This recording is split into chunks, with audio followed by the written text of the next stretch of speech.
Agro अवतार सुरू करण्याची आयडिया नेमकी कशी आली? दुसऱ्याच्या शेतीवर आपण स्वप्न पूर्ण करायचं. अच्छा. तिथून ही आयडिया आली. तुमचा रेव्हेन्यू मॉडेल काय आहे? तुम्ही फक्त शेती द्या, पैसा पण लावा. माझी टीम किंवा मी एंड टू एंड सर्व्हिस देणार. म्हणजे लागवडीपासून तर विक्रीपर्यंत. पूर्ण भारतामध्ये, पूर्ण जगामध्ये आपल्या कंपनीला न्यायचं आहे. टर्नओव्हर हजारो कोटी न्यायचं आहे. एकदम फ्रँकली सांगतो आणि गर्वानं सांगतो, होणार आहे. तेव्हा माझ्याकडे काही नव्हता. शून्यापासून सुरुवात केली. फक्त माझी जिद्द, माझा संकल्प आणि माझा स्वप्न. कारण की मी ड्रीमर आहे. अनफॉर्च्युनेटली पैशाच्या कमतरतेमुळे माझ्या आईबाबांना ते शेती विकावं लागली आणि ते शेती विकल्यानंतर माझे जे स्वप्न होते ते तिथंच थांबले. आपलं शिक्षण पण मराठीमध्ये किंवा गावामध्ये झालं आहे. हां. मग आम्हाला 3 किलोमीटर पायी जायचं, 3 किलोमीटर यायचं. तो शिक्षण आम्ही गेला आहे त्या आर्थिक परिस्थितीमुळे. 3 रुपये 4 रुपयाचे कोल्ड्रिंक्स असायचे ते. तर मी एका फॅक्टरीतून उचलायचं ₹1.5 आणि तिला जे हॉटेल्स असतात छोटे हॉटेल गावागावामध्ये तिथं ₹3 विकायचं. तर एका बॉटलमध्ये ₹1.5 मला नफा मिळायचा. तुमचं वय किती होतं तेव्हा? तेव्हा काय मी 15 वर्षाचा असणार तेव्हा. ते मजुरीचं काम असते ना, हां. म्हणजे बिल्डिंग्स तयार करतात, हां, विटा हां, सिमेंट देण्यात. construction. तो पण मला काम करावं लागला एक वेळ अच्छा. उन्हाळ्यामध्ये. ओ. आणि सोबत वेटरचं पण काम करावं लागला त्या सिच्युएशनमध्ये. मला कुणाच्या खाली नोकरी करणं आवडत नव्हतं आधीपासूनच. कुठलाही सेक्टर असो, मग तो ॲग्रिकल्चर असो किंवा काही असो. मला एक लहानपणापासून उद्योजक बनायचा होता. तुमच्याकडे भांडवल असेल, तुम्ही आधी शेतकऱ्या म्हणजे मोठ्या माणसाचे मुलं आहात, तुमचे आईबाबा तुम्हाला पैसे देतात भांडवल, तर तुम्ही काही करू शकता. तुमचा हा जो बिझनेस आहे तुम्ही कसा स्केल अप केला? 1-2 डेमो सक्सेस झाले की लोकांना आपोआप कळतोय नाही हा सक्सेस करणारा माणूस आहे. मी तुम्हाला शेती शिकवतो. 25,000ची नोकरी करण्यापेक्षा ₹1,00,000 महिना तुम्ही घरी कमवा. मी तर म्हणतो सगळे IT वाले IT सेक्टर सोडा, मॅनेजमेंट सेक्टर सोडा आणि शेतीमध्ये या. तुम्ही 1-1 कोटी कमवू शकता. मी एकटा कुठपर्यंत जाणार मॅम? त्यासाठी लाखो लोक येऊ द्या ना. मिळके करते विन विन सिच्युएशन. लोक म्हणतात शेतीत फ्युचर नाही, पण एका मराठी तरुणानं ठरवलं फ्युचर निर्माण करायचं. गावातून सुरुवात, मर्यादित पैसा, प्रचंड संघर्ष आणि आज RS ॲग्रो अवतार हे फक्त नाव नाहीये तर हजारो शेतकऱ्यांसाठी आशेचा ब्रँड बनलाय.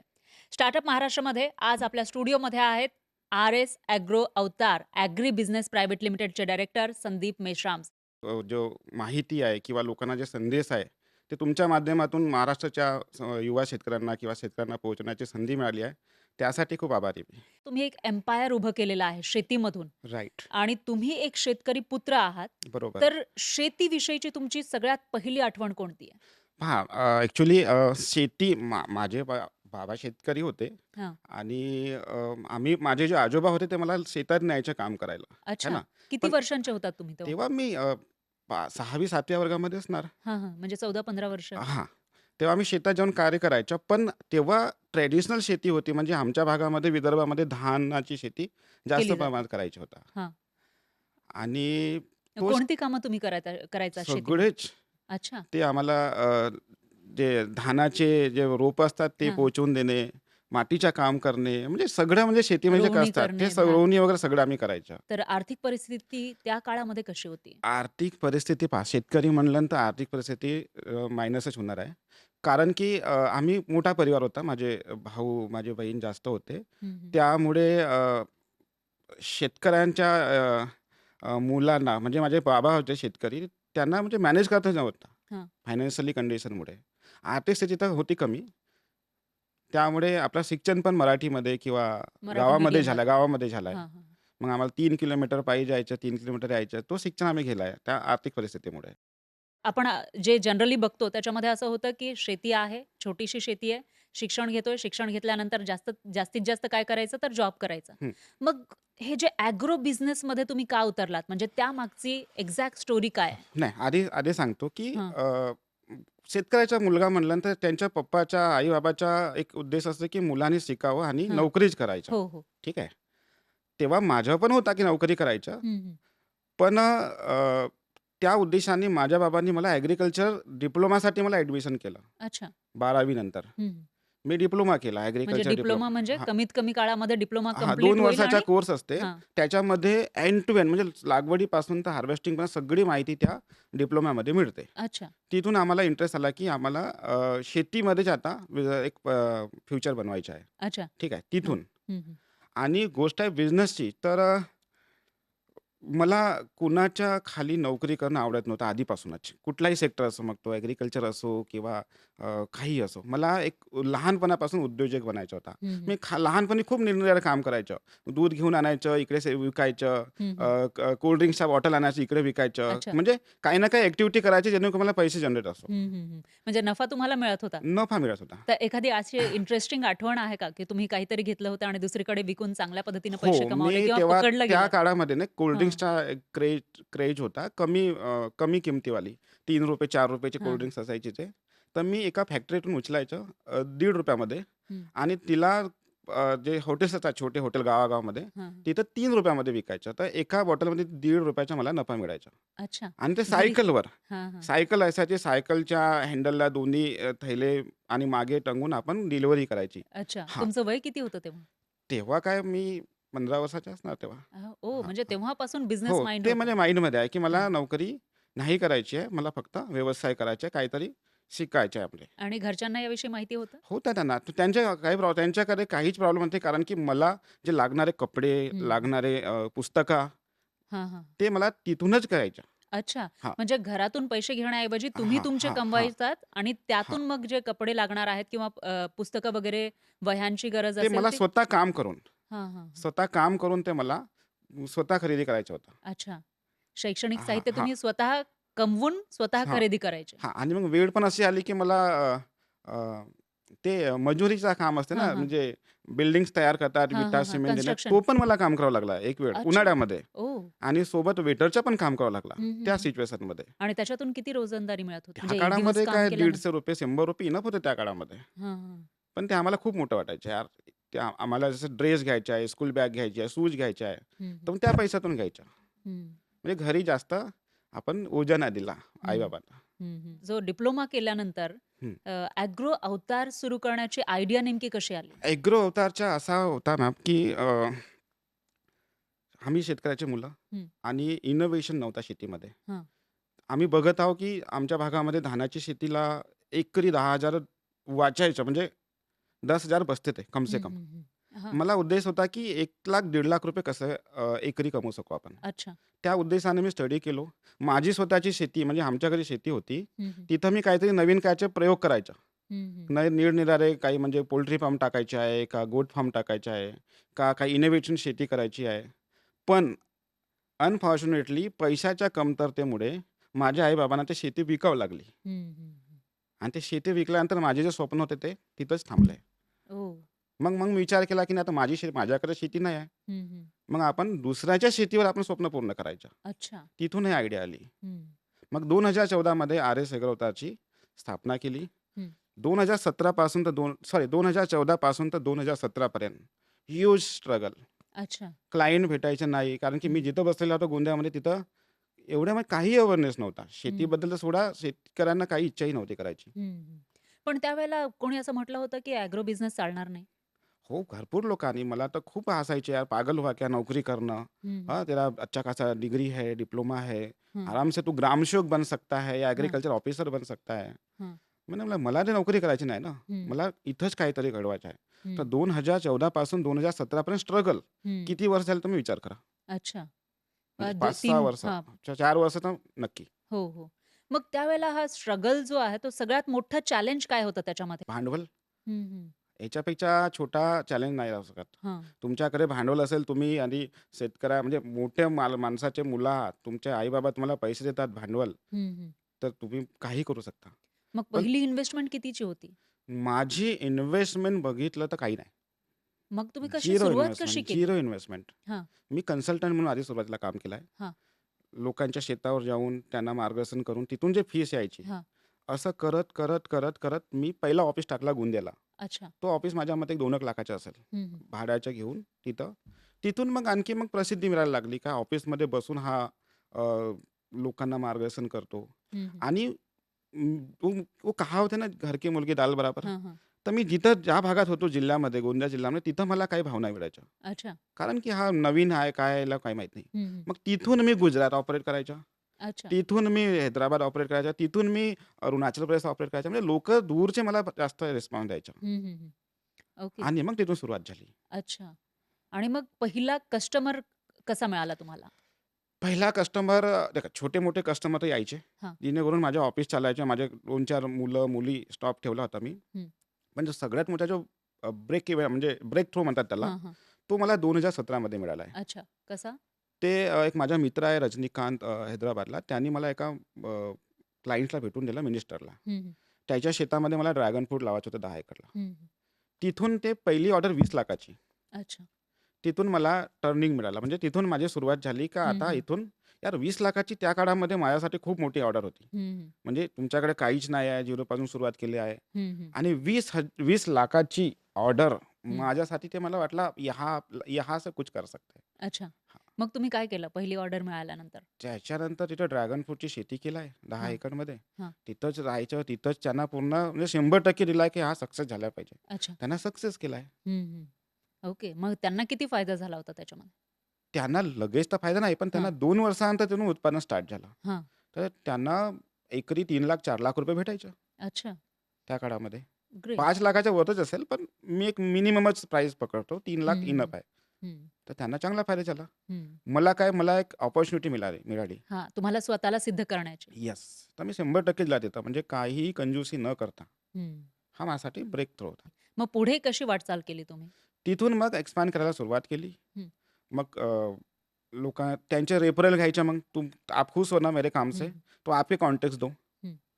आपके कोई किसान होंगे या आपके कोई जिसके पास ज़मीन पड़ी है और खाली वैकेंट लँड है, उसको डेव्हलप करके देता हूँ. हां. मग तिथून टर्नकी प्रोजेक्ट घ्यायला सुरुवात केली. अच्छा. टर्नकी म्हणजे तुम्ही फक्त शेती द्या, पैसा पण लावा. माझी टीम किंवा मी एंड टू एंड सर्व्हिस देणार. म्हणजे लागवडीपासून तर विक्रीपर्यंत. अच्छा. ती सुरुवात केली. हां. ओके. मग पण या सगळ्यामध्ये ना ट्रस्ट लागतो खूप. हं. कारण एखादा शेतकरी त्यांची जमीन देणार प्लस पैसाही लावणार हां. आणि शेती अशी आहे की बेभरवशाची. तेही राइट, तुम्ही ज्या भागातून येतात तिकडे तर खूप कमी त्याच्यातून उत्पादन मिळतं. राइट. तर मग ते ट्रस्ट गेन करणं किती कठीण होतं? विदर्भातले किंवा महाराष्ट्रातले शेतकरी हां. एकाएक लोकांना विश्वास करत नाही. हं, हा तर ट्रू आहे. हं. पण मी स्वतः फील्डवर जायच्या. अच्छा. टीमला तर पाठवायच्याच, पण तिथं मी कॉम्प्रोमाईज नाही केला क्वालिटीमध्ये. हं, स्वतः जायचं, शेतकऱ्यांशी कॉन्टॅक्ट करायचं, त्यांना सपोर्ट करायचं, त्यांना मार्गदर्शन करायचं, त्यांना स्वप्न दाखवायचं की एवढा-एवढा होणार आहे. हं, तुम्ही ॲटलीस्ट सुरुवात तर करा. हं, कुणाकडे 50 एकर शेती आहे, तर 2 एकर, 5 एकर सुरुवात करा. असा करू-करू ट्रस्ट बिल्ड केला आहे. हं. आणि मग वर्क हातात घेतल्यावर, प्रोजेक्ट हातात घेतल्यावर त्यांना मी स्वतः जायचं आणि त्यांना पूर्ण 100% सर्व्हिस द्यायच्या अच्छा. आणि सक्सेस करून द्यायच्या. 1-2 डेमो सक्सेस झाले, की हं, लोकांना आपोआप कळतंय नाही हा सक्सेस करणारा माणूस आहे. हं. पण शेतीमध्ये इन्व्हेस्ट करायचं म्हटलं तर लोकांना भीती वाटते. ओके. कारण ते निसर्गावर अवलंबून असतं मोठ्या राइट, प्रमाणामध्ये. तर राइट. तुम्हाला भीती वाटली होती? नाही भीती तर वाटणार होती. हं. पण आम्ही शेतीमध्ये बदलाव केला. अच्छा. कशा पद्धतीनं? आपण जो ट्रेडिशनल शेती करतो, हां, जुन्या पद्धतीनं, हां. त्याला आम्ही रिप्लेस केला. कसं? आम्ही मग फ्रूट फार्मिंगमध्ये आलो. ओके. हॉर्टिकल्चर सेक्टरमध्ये आलो. अच्छा. आम्ही फ्लोरिकल्चर सेक्टरमध्ये आलो.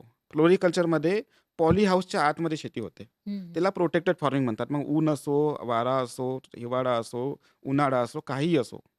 त्या प्रोटेक्टेड फार्मिंगमध्ये जसा जसा एक मुलगा मम्मीच्या गर्भामध्ये सेफ असतो ना पोटामध्ये, त्याचप्रमाणे पॉली हाऊसमध्ये शेती सेफ असते. अच्छा. हां. मग तिथून सुरुवात केली. हं, मग हॉर्टिकल्चरमध्ये फळबाग लागवड केली. हं. वेगवेगळे फळबाग लागवड केली इंडो इस्रायल टेक्निकनं. अच्छा. मग त्याला तेवढं रिस्क फॅक्टर कमी असते. ओके. हां. पण त्याच्यातून मग उत्पादन किती मिळतं? कारण खर्च तर भरपूर होत असेल. पॉली हाऊस राइट, राइट, बनवायचं राइट, आहे, या सगळ्या गोष्टी आहेत. राइट. तर मग उत्पादन किती उत्पादन मिळतं? चांगलं असतं मॅम. हां. फॉर एन एक्झाम्पल की पॉली हाऊसचं उदाहरण घ्या. तुम्ही आता पॉली हं, हाऊसच्या बोलत आहोत आम्ही. हं.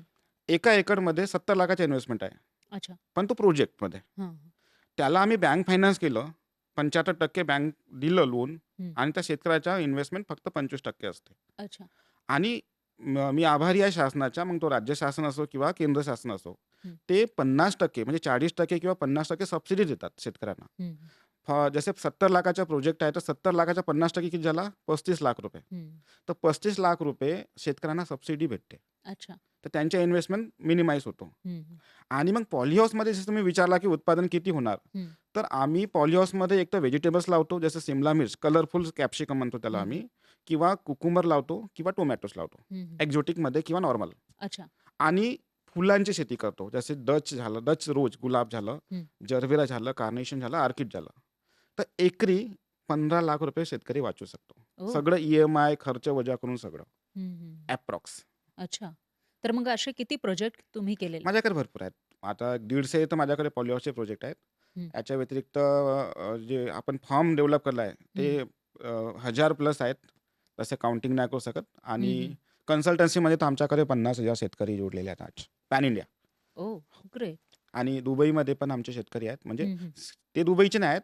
हं. आहेत आफ्रिकाचे, पण त्यांनी जमीन लीजवर घेतली आहे दुबईमध्ये आणि अच्छा. तिथं डेव्हलपमेंट करत आहेत. म्हणजे पण दुबईमध्ये शेती कशी करता? कारण तिकडे तर रेती आहे तिथं सगळे. तिथं फक्त खजूर होतात, कारण हां, की खजूर सँडमध्ये चांगला होतो, हां. वाळवंटामध्ये. आणि पॉली हाऊसमध्ये शेती करावं लागते, ते हायड्रोपोनिकमध्ये. ओके. कारण की तिथं फक्त वारू आहे, हं. माती वाळू नाही आहे. आहे. हां. तर मग हायड्रोपोनिक सेटअप तिथं करा. तिथं मग चायनीज क्रॉप लावा, लॅट्यूससारखे, हं, हं. आणि मग तिथंच विका. अच्छा आणि तिकडे मग भाव चांगले मिळतात? तिथं भाव म्हणजे चांगले भाव आहेत. हं, हं. मग आपल्या इकडून सुद्धा काही एक्सपोर्ट केल्या जातात का जे भरपूर शेतकऱ्यांचे हां. भारतातनं म्हणा, व्हिएतनामवरून म्हणा, थायलंडवरून म्हणा, ऑलमोस्ट बांगलादेश म्हणा, नेपाळ म्हणा, हं. दुबईला एक्सपोर्ट होतो. म्हणजे मिडल ईस्ट कंट्रीमध्ये जिकडे सौदी अरबपासून सगळं भागामध्ये हं, ह्याच देशातून तिथं एक्सपोर्ट केलं जातं, कारण की तिथं उगवत नाही. हं. तिथं आम्हाला फिश भेटतो कुठून? इथूनच पाठवले. हां. तिथं आम्हाला टोमॅटो भेटतात कुठून? इथूनच पाठवले जाते. अच्छा. मग कोणकोणते असे प्रॉडक्ट आहेत जे आपल्या शेतीमध्ये उगतात? आपल्या इकडे त्याला किंमत नाहीये, पण तिकडे मोठी किंमत आहे. फ्रुट्स सगळेच आहेत. अच्छा. सगळेच फ्रुट्स आहेत. व्हेजिटेबल्स आहेत. हं, हं. व्हेजिटेबलमध्ये सगळेच आहेत. टोमॅटोपासून, मिरचीपासून तर सगळं सगळं तिथं एक्सपोर्ट होते. ओनियन आहे, आपला जिंजर आहे, गार्लिक आहे. हे आपण तिथं एक्सपोर्ट करू शकतो. हं, हं, हं. आता तर नवीन कॉन्सेप्ट आहे, की ड्राय करून पाठवा. अच्छा. ओनियनला, गार्लिकला ड्राय करा आणि पाठवा. हं, हं, हं. तो पण एक्सपोर्टचा एक अपॉर्च्युनिटी आहे. अच्छा. हं, मग तुमची जी कंपनी आहे हं. ॲग्रो अवतार, एग्रो अवतार. त्यांचा रोल नेमका याच्यामध्ये काय आहे? हां, आम्ही हं, एंड टू एंड सर्व्हिस करतो. हं, जसे की तुम्ही जसे तुम्हाला पॉलिहाऊस टाकायचे आहे हं, किंवा शेती करायची आहे, 50 एकरमध्ये आंबे लावायचे आहेत हं, किंवा पेरू लावायचे आहे किंवा ड्रॅगन फ्रूट लावायचे आहे. तुम्हाला नॉलेज काही नाही. हं, मग तुम्ही आमच्याकडे याल, हं. की आप हमें मेरी खेती डेव्हलप करने में सपोर्ट करो. अच्छा. Technically part. हं, मग त्याच्यामध्ये लागवडीपासून तर विक्रीपर्यंत.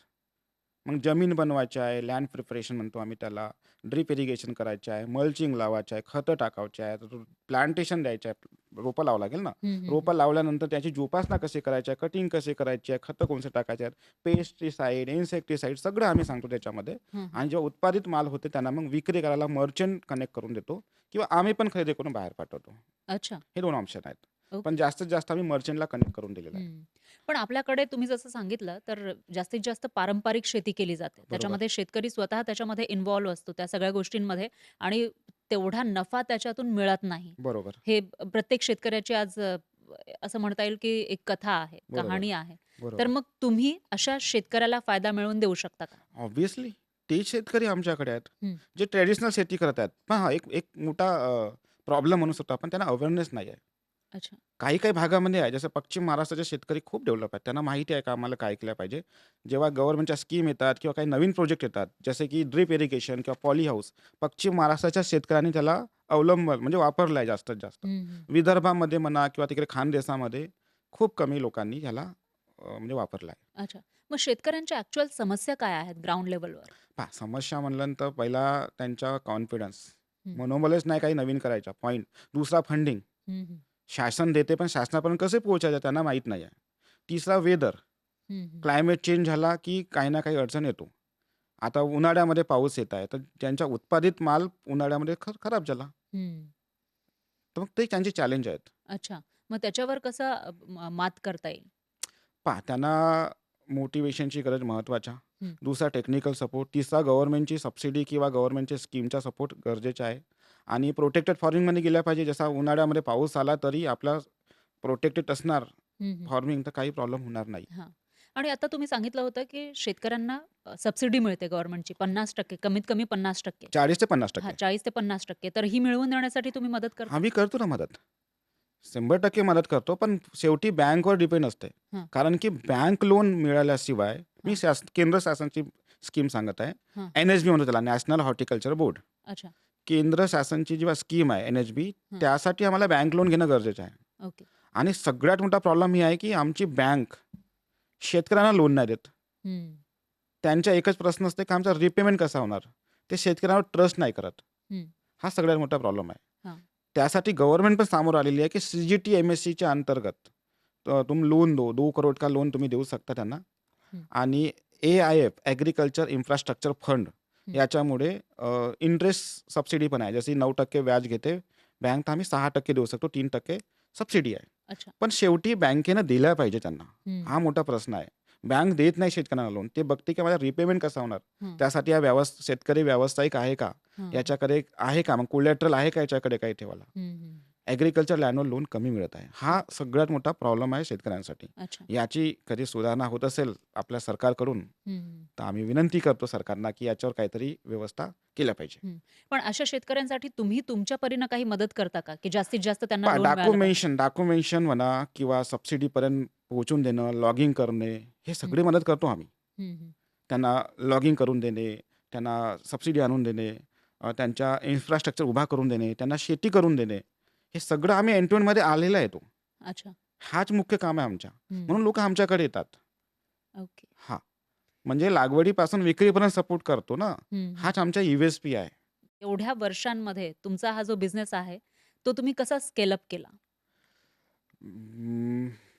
एज्युकेशन घेऊ, ट्रेनिंग घेऊ, अच्छा. अपडेट करू स्वतःला. हं, हं. एक्झाम्पल सांगतो. 2019 मध्ये कोविड आला, हां. है ना? तेव्हा माझा ऑफिस गोंदियाला होता. एक छोटासा जिल्हा आहे गोंदिया म्हणून. हं. मी पुन्हा गर्वानं सांगतो की मी गोंदिया जिल्ह्याचा आहे. पण तिथं अपॉर्च्युनिटी नव्हती. हं. मग कोविडच्या दरम्यान मी आपलं ऑफिस शिफ्ट केला नागपूरला. लोकं मला म्हणायचे, "पागल झाला का? लोकं नागपूरवरून आपल्या म्हणजे मायदेशी परत जात आहेत हं. आणि तू अपोजिट करत आहेस, हां. की म्हणजे इथून तिथं नेत आहेस. लोकं तिथून परत येत आहेत. नोकऱ्या नाही, बिझनेस नाही. पण माझी सवय आहे, मी रिस्क टेकिंग कॅपॅसिटी चांगली आहे. अच्छा. मी खूप रिस्क घेतो. हां. आणि मी कोविडच्या दरम्यान गोंदियाच्या ऑफिस नागपूरला शिफ्ट केलं आहे. का बरं? कारण की माझं काम वाढलेलं आहे. हं. मला दुबई जायचं आहे, मला गुजरात जायचं आहे, मला अरुणाचल जायचं आहे. तिथं व्यवस्था आहे, फ्लाईटची व्यवस्था आहे, ट्रेनची आहे, बसची आहे, काहीतरी आहे. आणि मला मोठा शेतकरी पकडायचा होता. म्हणजे नागपूरला मोठं नाव आहे. तर मग नागपुरात मी शिफ्ट केला मॅम. अच्छा. केव्हा? कोविडमध्ये. कोविडमध्ये. हा थोडा चॅलेंजिंग काम होता माझ्यासाठी. पण हं. मी हिंमत हारले नाही आणि मला सपोर्ट माझ्या बायकोने केला आहे. अच्छा. ती आली माझ्यासोबत. हां. नाहीतर कोणी नाही जात ना, म्हणजे यार हम तो गाव भागेंगे. हं, हं. पण ती माझ्यासोबत आली. त्यासाठी थँक यू म्हणतो तिला. आणि मग त्या काळामध्ये कसं बूम झाला हा बिझनेस? त्या काळामध्ये लोकांना खूप इंटरेस्टिंग तुमचा प्रश्न आहे. त्या काळामध्ये लोकांना कळलं की यार शेतीशिवाय काही पर्याय नाही आहे. हां. कारण की शहरातले लोकं गावात जायचं हं. आणि पूर्ण बंद व्हायचा. मग तिथून ट्रेंड स्टार्ट झाला की नाही, हम अपने खेत में फ्रूट फॉरेस्ट्री करते हैं. हां. फार्म हाउस बनाते हैं. वहीं पर रहेंगे. हं. वहीं पर खाना-पिना सब वहीं पर करते हैं. तो ट्रेंड स्टार्ट झाला. हं. तर म्हणजे व्यावसायिक किंवा जे नोकरी पेशावाले ज्यांनी शेत्या होत्या त्यांच्याकडे, ते माझ्याकडे यायला लागले, की यार हम अभी कोविड में अब डर लगता है, तो मैं अपने खेत में रहना चाहता हूँ. तर मग त्यांना आम्ही आयडिया द्यायचे, काम करा 3 एकर शेतीमध्ये छोटासा फार्म हाऊस बनवा. तिथं आपले स्वतःचे व्हेजिटेबल्स लावा, स्वतःचे फ्रुट्स लावा आणि फ्रुट्स फॉरेस्ट्री का एक छोटासा मॉडेल तयार करून दिला आहे. अच्छा. हां. मग या छोट्याशा मॉडेलसाठी किती खर्च येतो? 10 लाख कमान ते येते. म्हणजे आता समजा एखाद्याकडे आहे 1 एकर जमीन. हां. त्याला तिथं 1 एकर नाही, हां. किमान 4-5 एकर तर पाहिजे. अच्छा 5 एकर हां. पाहिजे. 1 एकरमध्येही होते. त्याच्यामध्ये मग छोटासा फार्म हाऊस तयार करायचा हां. आणि सोबतच मग व्हेजिटेबल्स छोटासा 5,000 स्क्वेअर फीटचा शेड हाऊस हं, टाकून हं. जुगाडवाला आणि बाकी प्रत्येक व्हेरायटीचे फ्रुट्स लावायचे 50-60. अच्छा. ते स्वतःसाठी म्हणजे ऑर्गॅनिक पण त्यांना भेटेल, हं, हं. विदाऊट केमिकल, हं, हं. आणि त्यांना स्वतःसाठी त्यांना एक खायला भेटेल. हां. आता आपण आपल्या प्रेक्षकांना थोडंसं इमॅजिन करू देऊयात. हां. 1 एकर जमीन आहे बरोबर. समजा एखाद्या व्यक्तीकडे. त्याला तुमची मदत घेऊन स्वयंपूर्ण अशी शेती त्या ठिकाणी त्या 1 एकरमध्ये हं. तयार करायची आहे. हं. तर खर्च किती येईल आणि त्याच्यामध्ये काय-काय असेल? तुला ब्रीफली सांगू? हां. 1 एकर शेती आहे, ते तुम्ही ऑलरेडी घेतलेली हां. आहे. तिथे एक छोटासा शेड किंवा घर बनवा. त्याला 3-4 लाख रुपये लागतातच बनवायला. चांगला बनवायचा तर मग 50 लाख पण कमी आहेत. हं, हं. पण तुम्हाला करायचे आहे तर छोटासा घर बनवा. 2-3-4 लाखामध्ये बनून जाते. हां. आणि 1 एकर शेतीसाठी ड्रिप इरिगेशन 50-60 हजार रुपये लागेल. हं. सोबत मध्ये फेन्सिंग करावं लागेल. हां. फेन्सिंग नंतर तिथे झाडं लावायला एक 2-2.5 लाख रुपये खर्च येते. अच्छा. 3 लाख रुपये म्हणजे मल्टिपल लावायचे आहेत. हं, हं. एक्झॉटिकपासून सगळं. हं. स्वतःसाठी फ्रूट फॉरेस्ट्री करायची आहे. हां. हा युनिक कॉन्सेप्ट आहे. हां. आणि ज्याच्याकडे 4-5 एकर जमीन आहे त्याच्यामध्ये तुम्ही ॲग्रो टुरिझम टाका मग. अच्छा. म्हणजे लोकांना पण बोलवा तिथं हं, पर्यटनाला. हं, हं. त्याच्यामुळे वेगळे पैसे कमवा. हां. मग ॲग्रो टुरिझमसाठी तुम्ही काही मदत मी करता? केलेलं आहे भरपूर ॲग्रो टुरिझम. अच्छा. नाशिक किंवा पुण्याला ट्रेंड आहे. हां. आता माझ्या भागाकडे पण ट्रेंड झालेला आहे ना. हां. पूर्ण पॅन इंडियाचे मला फोन येत आहेत. ॲग्रो टुरिझम महत्त्वाचा सब्जेक्ट आहे शेतकऱ्यांसाठी. हं, हं. मी शेतकऱ्यांना एक आव्हान देतो की तुम्ही शेतीसोबत ॲग्रो टुरिझम बनवाच. हं. का बरं? कारण की जो उच्चवर्गीय आहे त्यांना शेतीबद्दल माहिती नाही. हां, त्यांच्या मुलांना पण माहीत नाही की आलू जमिनीच्या खाली येते का वरती येते. हां. तर त्यांना तुम्ही ट्रेनिंग द्यायसाठी ॲग्रो टुरिझम करा. हं, जसा रिसॉर्ट असतात त्या पद्धतीने शेतीला डेव्हलप करा. हां, गावची जुन्या आठवणी परत करून द्या. हां. त्यांना केमिकल मुक्त फ्री. हां. केमिकल मुक्त तुम्ही त्यांना फळं द्या, व्हेजिटेबल्स द्या. ते येतात. अच्छा. आता मी पुण्यामध्ये एक टुरिझम व्हिजिट करायला गेलो होतो. हं, हं. त्याच्यामध्ये संडे आणि सॅटर्डेला 25,000 लोक येतात. फीस किती? तर ₹500 फक्त. अच्छा. त्या ₹500 मध्ये तुम्ही ब्रेकफास्ट द्या. हं, हं. फक्त ब्रेकफास्ट द्या ना, ट्रेनिंग द्या, फिरवा. त्याच्यामध्ये तुम्ही बैलबंडीच्या जुने बैलबंडी होते त्याचा वापर करा. शेती शिकवा कसे होते. हं, हं. तुम्ही स्वतः हातानं प्लग करून फ्रूट खाऊ शकता. हं, हं. ते म्हणजे वेगवेगळा एक्सपिरियन्स त्या ॲग्रो टुरिझममध्ये बघायला भेटतो. अच्छा. आणि त्यासाठी काही वेगळं सर्टिफिकेशन वगैरेची आहे गरज? ना. हां. महाराष्ट्र शासनाच्या म्हणजे महाराष्ट्र शासनाकडून ॲग्रो टुरिझम म्हणून एक सर्टिफिकेट भेटते. म्हणजे गव्हर्नमेंटचा सिक्का पण लागतो आपल्याला. हां. तर तो एक महत्त्वाचा पार्ट आहे. पण तो मिळवणं म्हणजे ॲग्रो सोपं आहे, टुरिझम सोपं आहे, सोपं आहे? सोपं आहे. कसं मिळवू शकतात? तुम्ही फक्त आपली शेती डेव्हलप करा. त्याच्यामध्ये काही नॉर्म्स असतात, की 2 एकरच्या वर तुम्ही 4 मड हाऊस ठेवा, मातीचे घरं बनवा किंवा हां, झोपड्या बनवा लोकांना थांबायसाठी. वॉशरूम्स बनवा, हां. रेस्टॉरंट बनवा हं, हं. आणि शेती करा डेव्हलप. अच्छा. ₹2,500 ची फीस भरून फक्त ₹2,500 लागते फीस भरायला. ओके. म्हणजे हां, ॲग्रो टुरिझमचं हे जे सर्टिफिकेट आहे ते मिळवण्यासाठी फक्त 2,500 फक्त ₹2,500. 2,500 हां. ते ओके. तुम्हाला महाराष्ट्र शासन देईल. तुम्हाला हं, सिक्का भेटेल गव्हर्नमेंटचा. हां. तुमची व्हॅल्यू वाढेल आणि लोकं मग मार्केटिंग करा सोशल मीडियाच्या माध्यमातून. हं, हं. का तुमच्याकडे काय-काय ॲक्टिव्हिटी आहे, स्विमिंग पूल आहे का? राहायची काय व्यवस्था आहे? तुम्ही काय लक्झरीज देता आणि जुन्या आठवणी कसे करून देता शेतकऱ्यांना? हां, हां. तो एक महत्त्वाचा पार्ट आहे आणि सगळ्या शेतकऱ्यांनी भारताच्या केल्या पाहिजे. हं, ॲडिशनल बिझनेस म्हणून फॉर एन एक्झाम्पल, की समजा माझ्या माझ्या शेतावर ॲग्रो टुरिझम केला हं. आणि फक्त 10 व्हिजिट येतात मला पर्यटन. हां. एका व्हिजिटची मी 1,000 फीस ठेवला. अच्छा. त्याच्यामध्ये जेवण पण देत आहे, हां, चुलीवरचं जेवण. हां, मग हां. तो व्हेज असो किंवा नॉन-व्हेज असो. हं. तर 10 लोकांचे ₹10,000 जमा होतात अच्छा. आणि 25 दिवसही आले हं, महिन्यातून, तर हं, आपल्याकडे ₹2,50,000 रेव्हेन्यू होतो. हं. खर्च किती? ₹1,00,000 इनफ झाला. हां. तरी ₹1,50,000 ॲडिशनल इन्कम कमवू शकतो शेतकरी. अच्छा. सोबत आपल्या फळ पिकासोबत किंवा ॲग्रिकल्चर पिकासोबत. हं. युनिक पण हे कॉन्सेप्ट आहे. ॲग्रो टुरिझम आपल्या महाराष्ट्रामध्ये कुठे शक्य आहे? कोणत्या परिसरामध्ये? पूर्ण जागेत. आता पुण्याच्या आजूबाजूला पूर्ण ॲग्रो टुरिझम आहेत. हां, नाशिकच्या आजूबाजूला आहेत. हं, जिथं शेती आहे म्हणजे जिथं हिरवळ आहे, लोकांना हां, हिरवळ आवडते. हां. जहाँ ग्रीनरी है वहाँ लोक पसंद करते हैं. हं. मग असं म्हटलं तर आपला विदर्भ असेल किंवा मराठवाडा. विदर्भात पण आहे ना, जिथं हां. हिल स्टेशन आहे किंवा तलाव आहे, म्हणजे पाण्याचा स्टोअर आहे, तिच्या समोर ज्यांच्या शेत्या आहेत, त्यांना आधी केल्या पाहिजे. अच्छा.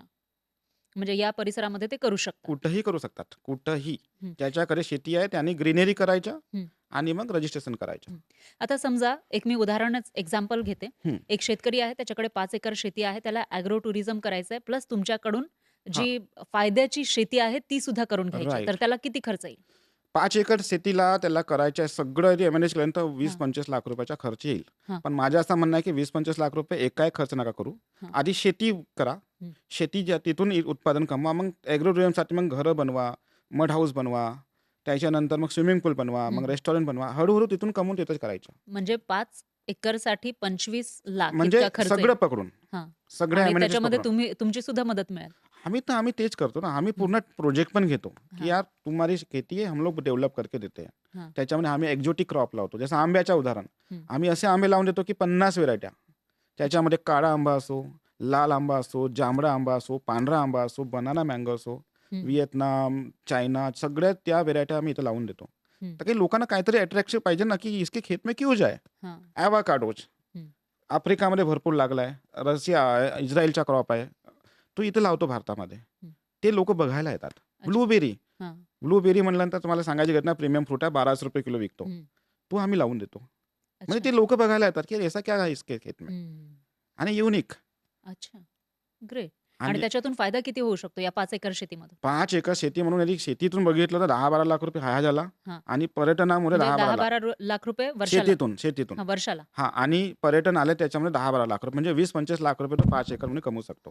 म्हणजे त्याने समजा 25 लाख रुपये एका वर्षी त्याच्यामध्ये इन्व्हेस्ट केले, हां. तुमची मदत घेतली, तर ते तो 25 पण लाख दरवर्षी त्याला कमवू त्या शकतो. पहिल्या हां, वर्षी हां. मिळतील. पहिल्या वर्षी म्हणजे उत्पादन यायला 3 वर्ष लागते. हां. पण मधामध्ये व्हेजिटेबल्स लावून तो कमवू शकतो. अच्छा. इंटरक्रॉप म्हणतात हं. त्याला. म्हणजे तुम्ही एक चांगला फॉर्मॅट सांगितलेला आहे शेतकऱ्यांना पैसे कमवण्याचा. कारण हां. बरेचसे शेतकरी आपण बघतो, की नफ्यामध्ये आहे असं आपण प्रत्येक शेतकरी म्हणतो. तर ही शेती मग फायद्यामध्ये कशी आणायची हे तुम्ही लोकांना शिकवताय. ऑब्व्हियसली. त्यासाठी काही फी चार्ज करता तुम्ही? हो. फ्री फ्री आम्ही आधी सुरुवातीला फ्रीमध्ये केलेलं आहे. हां, फीस नाही घेतला आहे. हां. पण ती कहावत आहे ना, घर की मुर्गी दाल बराबर. आम्हाला तेवढी व्हॅल्यू नाही भेटायची. भेटायची पण असाच. लोकच इंटरेस्ट नाही द्यायचं. हं, हं. मग जेव्हापासून आम्ही फीस घ्यायला घेतलो, कन्सल्टन्सी फीस म्हणा किंवा टर्नकी प्रोजेक्टच्या फीस म्हणा, हं. तेव्हा लोकं सीरियस व्हायला लागले. ते आम्हाला प्रीमियम म्हणजे इच्छुक आणि सिरियसली शेतकरी किंवा क्लायंट आम्हाला भेटायला सुरुवात झाली. अच्छा. पण या बिझनेसमध्ये तुम्हाला कॉम्पिटिटर सुद्धा असतील. हो. मग तुम्ही कॉम्पिटिटरपेक्षा तुमचा बिझनेस कसा वेगळा बनवला? कॉम्पिटिटर असला नाही मॅडम, माझ्यासाठी खुशीची गोष्ट आहे. लिटरली सांगतो मी. हं. माझ्याकडे हजार का लाखो कॉम्पिटिटर आहेत. मला आवडेल. हं. का बरं? कारण की माझा जो सब्जेक्ट आहे शेतीचा, तर जेवढा जास्त लोकं येतील करायला, तेवढा माझा फायदा आहे. कारण की माझा उद्देश पैसे कमवणंच नाही आहे. हं. माझा उद्देश आहे भारतामध्ये ग्रीनरी आणणं आहे. पर्यावरणाला मुक्त करणं आहे आणि शेतकऱ्यांच्या चेहऱ्यावर एक स्माईल आणणं आहे. हं, हं. समजलं ना? आणि मातीला काहीतरी द्यायचं आहे मला. कार्बन क्रेडिट द्यायचं आहे, म्हणजे फ्री करायचं आहे पर्यावरणमुक्त. हं, हं. त्यासाठी कॉम्पिटिटर लाख असू द्या ना, माझाच फायदा आहे. कारण की तेच माझ्यासारखं काम करतील. हां. हां, पण आता गोष्ट आहे रेव्हेन्यूसाठी. तर आमच्यासाठी आमची यू-एस-पी सांगितलं की आम्ही एंड टू एंड सर्व्हिस देतो. अच्छा. बाकी कॉम्पिटिटर फक्त रोपं विकेल किंवा मार्गदर्शन देईल, संपला. हं, हं. पण आमचं काम कसं आहे, आम्ही एंड टू एंड म्हणजे लागवडीपासून तर विक्रीपर्यंत. हां. हा आमचा यू-एस-पी आहे. म्हणून आम्हाला काही चिंता कॉम्पिटिटरची नाही आहे. हं. पण तुम्हाला लिटरली सांगतो, जेवढे कॉम्पिटिटर असेल तेव्हा माझा फायदा, मला खुशी होणार. त्या मी एकटा कुठपर्यंत जाणार मॅम? हं. त्यासाठी लाखो लोक येऊ द्या ना. मिलके करते, विन विन सिच्युएशन. खरंय. तर तुम्हाला काय वाटतं भारतामध्ये इनफॅक्ट आपल्या महाराष्ट्रामध्ये यासाठी किती स्कोप आहे? महाराष्ट्रामध्ये स्कोपच स्कोप आहे. हं. मी तर म्हणतो सगळे आय-टीवाले आय-टी सेक्टर सोडा, मॅनेजमेंटवाले मॅनेजमेंट सेक्टर सोडा आणि शेतीमध्ये या. तुम्ही 1-1 कोटी कमवू शकता. अच्छा. टेक्निक पाहिजे, आवड पाहिजे आणि जिद्द पाहिजे. कसं असते, शेती म्हटल्यानंतर संयम मागतो, पेशन्स मागतो. हं, लोकांमध्ये संयम नाही आहे. हं. ॲटलीस्ट 1000 दिवस तुम्ही शेतीला द्या. आणि शेतीलाच नाही, कुठल्याही व्यवसायामध्ये 1000 दिवस द्यावा लागतो. अच्छा. हो. त्याच्यानंतर सक्सेस मिळतो. हं. मग आम्ही कसा अंदाजा घ्यायचा, की आजच पेरली आणि मला उत्पादन भेटेल. एक आंब्याचे झाड लावल्यावर 3 वर्ष लागते. 3 वर्ष हं. म्हणजे 1000 दिवस. हं. तेव्हाच आम्हाला फायदा भेटतो. कुठलाही फॅक्टरी टाका हं. या कुठल्याही डिपार्टमेंटला जा तुम्ही. नोकरी केल्यावर पण 1000 दिवस द्यावा लागतो, तेव्हा परमनंट होतो आजकाल. तर गेले दिवस जुने. आधी काल लागल्याबरोबर परमनंट व्हायचा. 1000 दिवस तुम्हाला फ्री म्हणजे कमी सॅलरीत करावा लागतो. हं, हं. त्याच्यानंतर लाईफ सेट होतो. कुठल्याही सेक्टरमध्ये. हं. आणि त्याचबरोबर ॲग्रो बिझनेस केल्यानंतर सुद्धा करोडपती होता येतं? हो, आहेत माझ्याकडे उदाहरण. हां. करोडपती शेतकरी आहेत, झालेले आहेत. एक्झाम्पल देतो मी. तुमच्याकडे 10 एकर शेती आहे. हं. 10 एकर शेतीमध्ये तुम्ही साधा नॉर्मल गरीबाचा क्रॉप पेरू लावला आपण. हां. पेरूच सांगतो. हं. 10 एकर शेतीमध्ये पेरू लावला.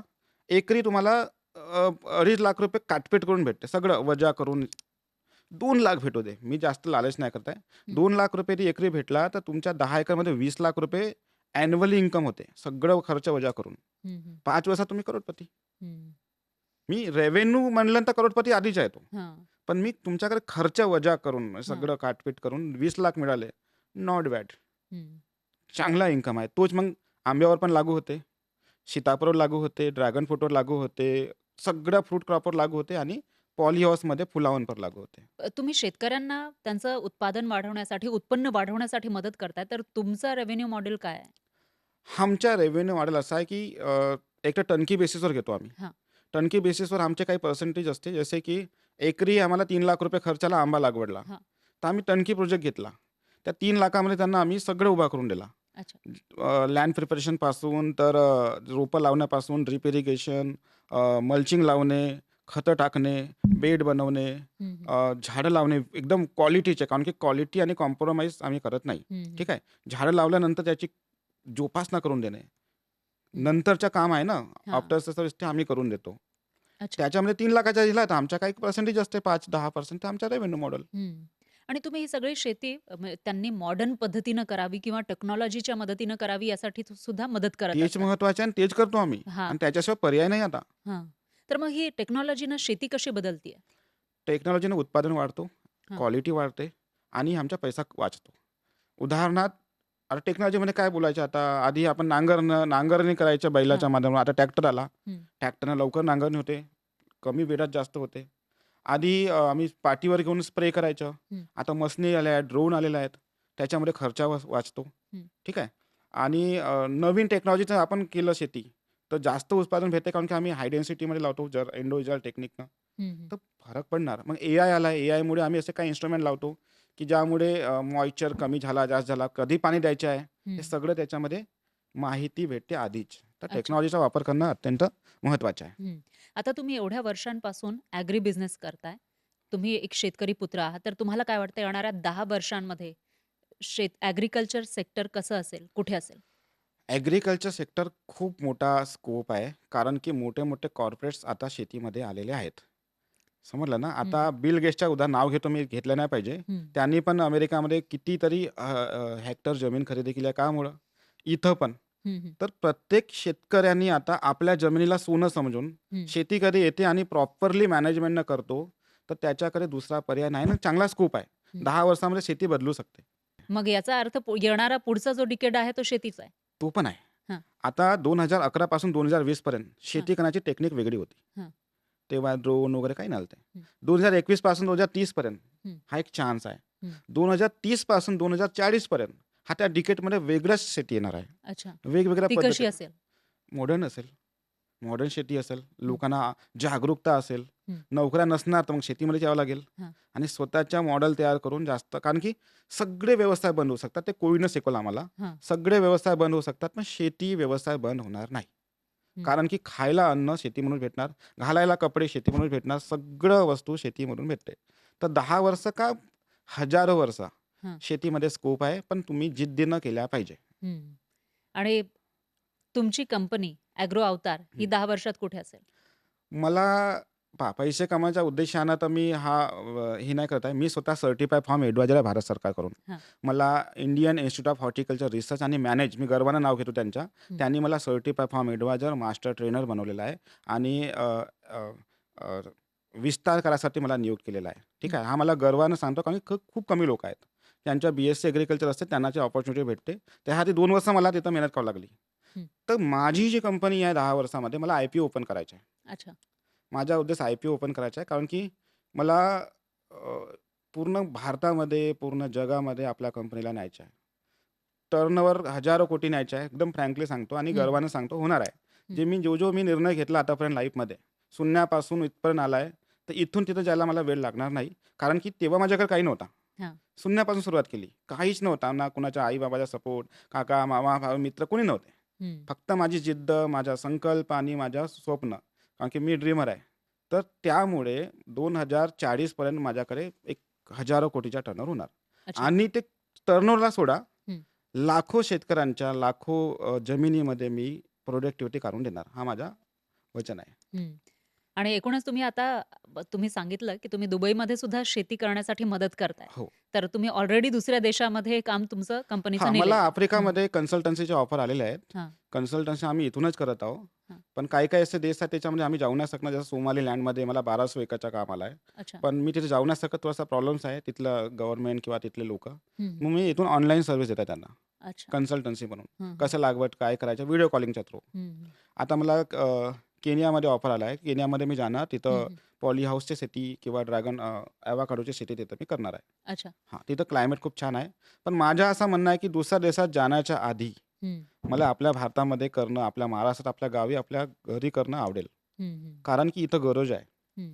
तिथं तर होत आहे ना, तिथं होत आहे.